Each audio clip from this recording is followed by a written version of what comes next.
Fara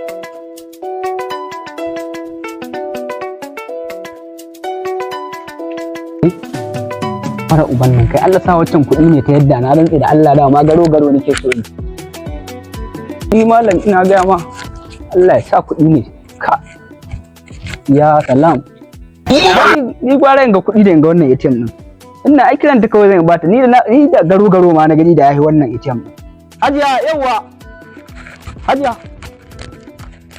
Dama na ce. Kamaran? Baccin da ka gaina mawayo ni ina da saurayi. Ok shikenan layalo. Nagode.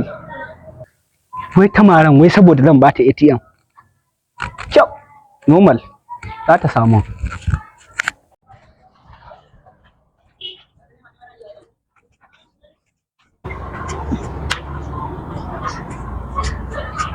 Assalamu alaikum. Wa alaikum assalam.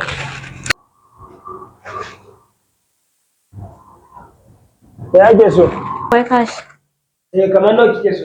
Kamar 50,000 nake so. Za a samu.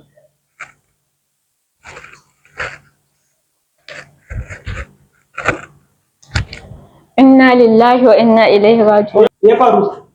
Wallahi ATM ɗina ne ban gani ba, kuma na fito da shi a gida. To ki dai tsaya ki yi tunani. Kila a hanya za ki yi shi. Dama na ce. Ki kamaran? Baccin da ka gaina mawayo ni ina da saurayi. Ok shikenan layalo. Aiko na tuna akwai wani wanda yake yi min magana lokacin da na taho har na sa hannu ma na mare shi. Wataƙila ATM ɗin ne zai bani.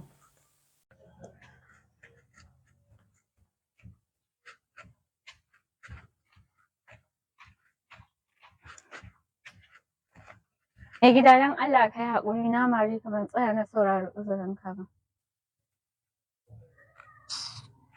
Matsalar kici yayi. Ka mare ni? An mare ki. Ɗazu fa daga taimako fa shi yasa taimako yayi wahala. Na ga ATM ɗinki ya fada na je in baki. Wai kina tunanin nan baki zan ansa. Ni fa wallahi yanzu garo garo tafi mun mace wallahi. Amma wai na zo baki ATM ɗin nan wai kika wani wulakanta ni kika abun nan ashe da kin ATM.